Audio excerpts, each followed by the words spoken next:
गई है। ये आत्मघाती धमाके थे। आपको याद होगा, आपसे 2 दिन पहले भी पेशावर में इसी तरह का एक आत्मघाती धमाका हुआ था। फिर क्वेटा में एक ऐसा अटैक हुआ और उसके ठीक 2 दिन बाद अब पाकिस्तान के बन्नू कैंट इलाके में ये आत्मघाती हमले हुए हैं। और ये बताया जा रहा है कि इसके शिकार कई लोग हो सकते हैं। हालांकि इन आत्मघातियों का निशाना पाकिस्तानी सेना थी। पाकिस्तानी सेना के वाहनों को निशाना बनाकर इन आत्मघातियों ने खुद को उड़ा लिया, धमाके किए हैं। जानकारी, ये जो तस्वीरें आप हैं ये उन्हीं विद्रोहियों की तस्वीरें हैं, लेकिन इतनी बुरी हालत में ये शव हैं कि हम आपको दिखा नहीं सकते। इसीलिए इन तस्वीरों को हम आपको थोड़ा ब्लर करके दिखा रहे हैं ताकि आप इन तस्वीरों को देखकर विचलित ना हो।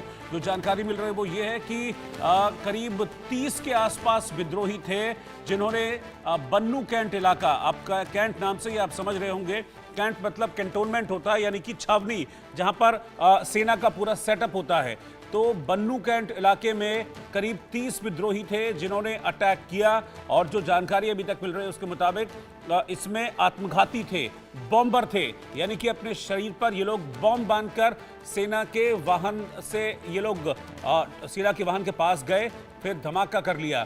और इसमें कई लोगों के मारे जाने की खबर भी इस वक्त मिल रही है। अजय ढांडियाल इस वक्त मेरे साथ जुड़ रहे हैं। अजय, ये बड़ा आतंकी हमला हुआ है पाकिस्तान में, और 3-4 दिनों में अगर मैं देखूं तो ये तीसरा हमला है। पेशावर में भी कुछ ऐसा ही हुआ था, जब मस्जिद के पास अटैक हुआ था, वो भी आत्मघाती था। फिर क्वेटा में हमने देखा था, और अब ये बन्नू कैंट में, इसमें तो कई लोगों के मारे जाने की खबर भी आ रही है। देखिए, बिल्कुल रोहित, मैं आपको बताऊं कि बन्नू जो कैंप है ये दरअसल सेना का, पाकिस्तानी सेना का एक कैंप है जो कि वहां बॉर्डर के साथ सटा हुआ है। वहां पर एक बड़ा हमला किया गया है। लगभग 4 से 5 जो लड़ाके थे उन्होंने जाकर फिदाइन की तरह एक हमला किया, और उसके बाद अंधाधुंध फायरिंग करते हुए और एक्सप्लोजिव जो है ग्रेनेड दागते हुए जो है वो लॉन्चर दागते हुए आगे बढ़ते गए, और उसमें काफी नुकसान जो है वो पाकिस्तानी सेना को उठाना पड़ा है। हालांकि खबर ये भी आ रही है कि इस आत्मघाती हमले में लगभग 3 से 4 जो ये लड़ाके थे इनकी मौत भी हुई है, मगर इस हमले में जो है वो पाकिस्तानी सेना को भी काफी कैजुअलिटीज हुई हैं। कई उनके जवान जो है वो जख्मी बताए जा रहे हैं। आपने सही कहा कि पिछले 2 दिनों में अगर आप देखें तो ये तीसरा बड़ा हमला है पाकिस्तान में, चाहे वो बलूचिस्तान में हो या फिर इस खैबर पख्तूनख्वा की बात की जाए। कल एक महिला सुसाइड बॉम्ब जो है जो बलूचिस्तान की थी, उसने एक सैन्य वाहन पर जो है जाकर हमला किया था, जिसमें वो खुद मारी गई थी, मगर उसके साथ साथ सेना के एक अधिकारी मारे गए थे और कई जो है वो घायल हुए गए थे। तो अभी एक ताज़ा हमला, और कहीं ना कहीं पाकिस्तान की जो लगातार रणनीति थी वहां पर ये कहकर कि वो बड़े ऑपरेशन जो है वो चला रही है, पाकिस्तानी सेना जो है चला रही है बलूचिस्तान में BLA के खिलाफ और TTP के खिलाफ। अब उसमें अगर आप देखें तो पाकिस्तानी सेना को भारी नुकसान जो है वो होता दिख रहा है।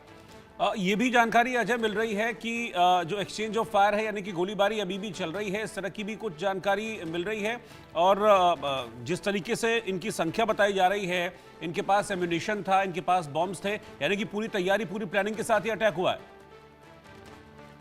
देखिए, बिल्कुल, अगर आपको याद हो तो 2 दिन पहले ही इस तरह से बोल दिया गया था इनकी तरफ से, इन BLA और TTP ने यह साफ कर दिया था कि वो अपने हमलों को तेज करेंगे, बदला लेंगे, क्योंकि पाकिस्तानी सेना ने जिस तरीके से हमले किए थे, एयर स्ट्राइक्स की थी तालिबान पे, और उसके साथ साथ बलूचिस्तान में जो उन्होंने कार्रवाइयां की थी उनके खिलाफ जो है वो बड़ा रोष जो है इनका था, और उन्होंने साफ किया था कि वो अपने हमलों को तेज करेंगे, और वही देखने को भी मिल रहा है। जो जानकारी है, लगभग 7 से 8 जो फाइटर्स थे वो जो है एक सैनिक कैंप में घुसे, और उसके बाद उन्होंने फायरिंग करते गए। और जो जानकारी है, इस कैंप के बाहर भी कई जो है वो लड़ाके खड़े थे जिन्होंने बन्नू कैंप के बाहर से मोर्चा संभाला हुआ था, और अभी भी गोलाबारी चल रही है।